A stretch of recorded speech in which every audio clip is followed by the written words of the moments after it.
खेमदास जी भगवान के बहुत ही प्यारे भक्त हैं और प्राणी मात्र के कल्याण के लिए ही भजन करते हैं, साधुओं की सेवा करते हैं।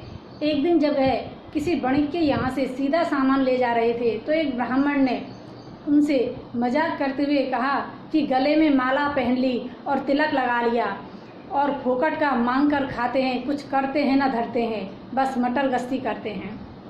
क्या यही सच्चे संत हैं? अरे सच्चे संत तो ये बैल हैं जो इनको जितना देते हैं उतना खाते हैं और खूब हल खींचते हैं।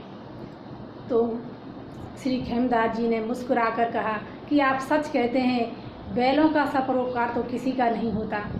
तो उन्होंने कहा कि तुम्हारा एक बैल चोरी हो गया है तो मैं इस बैल के बदले तुम्हारे हल में जुतना चाहता हूँ, तब तो तुम मान जाओगे कि मैं सच्चा संत हूँ।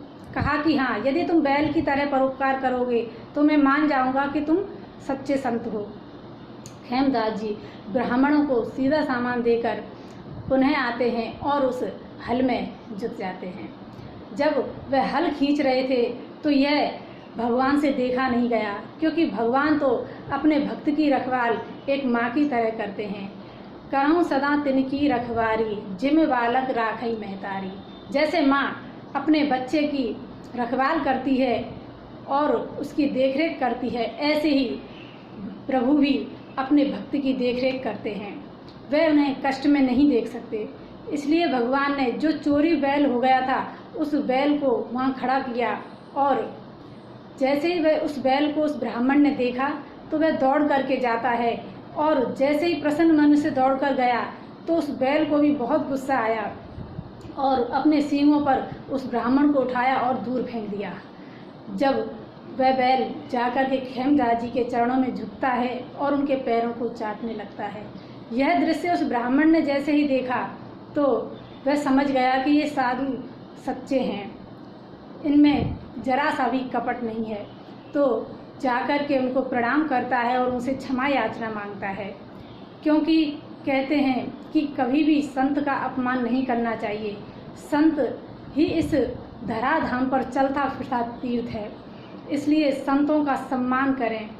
खेमदास जी ने उस ब्राह्मण को कहा कि कभी भी संत पर संशय नहीं करना चाहिए और आज के बाद कभी भी किसी संत का अपमान आपसे नहीं होना चाहिए। तो उस ब्राह्मण ने कहा कि आप सच कहते हैं, मैंने आप पर संशय किया, इसलिए मुझे ये सब देखना पड़ा। आप मुझे बस क्षमा कर दीजिए और मैं अब भगवान का भजन करना चाहता हूँ। तो वह ब्राह्मण भगवान के भजन में लग गया और वह भी भगवान का भक्त हो गया।